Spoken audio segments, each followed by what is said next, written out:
Choosing to buy a house and get a mortgage is one of the biggest decisions of your life, probably because it coincides with being one of, if not the largest financial investment you'll make in your lifetime. And given the current state of the housing market, with fluctuating interest rates and rising home prices, many of you might be thinking there's no way that you're ready to buy a home. And let me tell you, I hear you. But I'm also here to tell you that a little bit of planning and research could set you up for huge success in the housing market in 2024. So today, I want to dive into some of the things that you should be thinking about so that you can better prepare yourself to buy a home this year, 2024. But before we get too far into the video, if you enjoy this home buying and real estate market content, I'd love it if you could give this video a thumbs up and subscribe to my channel. It helps my channel out tremendously and allows us to educate more home buyers just like you. As I mentioned earlier, getting a mortgage will probably be one of the largest financial transactions you'll make in your lifetime. And I'm not saying that to scare you, but to further emphasize the point that there are a few things to thinking about now, especially if your goal is to buy a home in 2024. The first thing is about your budget.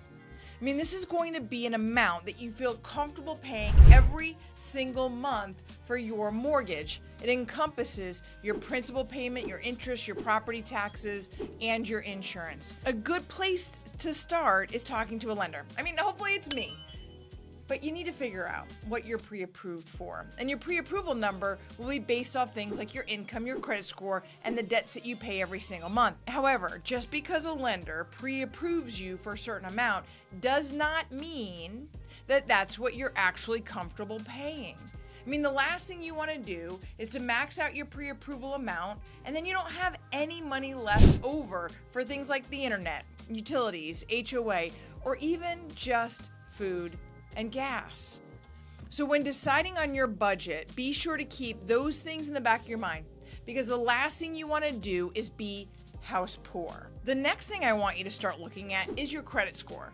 Now, there are loan programs out there that will allow you to get a loan with scores down in the mid 500s, but that's going to mean that you're going to be paying more in interest as you're a riskier borrower. However, working on your credit score to be the best it can be will 100% help you get the best rate possible on your home loan.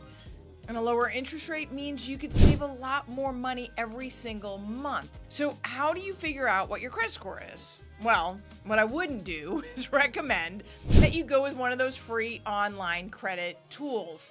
Instead, again, I recommend you talking to a lender. On my team, we can actually perform a soft credit pull. It doesn't affect your credit score, and it doesn't even show up as an inquiry. This can give you a good idea of where you're at and if there's room to improve. Depending on your timeline, we may even connect you with our credit repair partner so that you can work on improving your score. And here's the best part. We're going to credit you back up to $600 to help you cover those credit repair fees, which will definitely pay off in the long run when you're getting that lowest interest rate and paying less per month. The third component I want you to ponder is your down payment preparation. If you're a first-time home buyer, there are loan programs that allow you to put a minimum of just 3% down. For example, if you're looking to buy a $400,000 home, you only need to put $12,000 down. And there's even down payment assistance programs that will cover your down payment altogether. However, if you have the funds available, you may want to consider putting a larger chunk of money down, as it will reduce the amount you pay in interest costs because ultimately you're borrowing less money. Fourthly, and probably one of the biggest components I see home buyers consistently overlook, are your closing costs. These are a separate set of fees that don't include your down payment that you'll have to come up with at the closing table. These include things like the title fees and escrow fees, lender fees, prepaid home insurance, and prepaid property taxes. Generally, you can estimate closing costs anywhere between $7,000 to $8,000 on the low end to $15,000 to $18,000 on the high end, depending on your purchase price. And I'm not gonna lie, that's a big chunk of change, which is why your budgeting and your planning can help out tremendously so that you're prepared financially for the costs associated with buying a home. The last thing I want to cover is setting expectations for yourself in the home buying process as a whole. I mean, hopefully by now you have a good idea of what to expect financially. So I want to talk a little bit more about the process. Once you talk to a lender and you get pre-approved, which I highly recommend you do first, your next step is going out and looking at homes with your real estate agent. Now, use your agent as a resource. They can help you gather information on housing trends in your specific desired area, and will best advise you when it comes time to writing your winning offer. Which brings us to step 3, which is submitting the offer on the home that you wish to purchase. You'll want to discuss your offer in detail with your agent before submitting.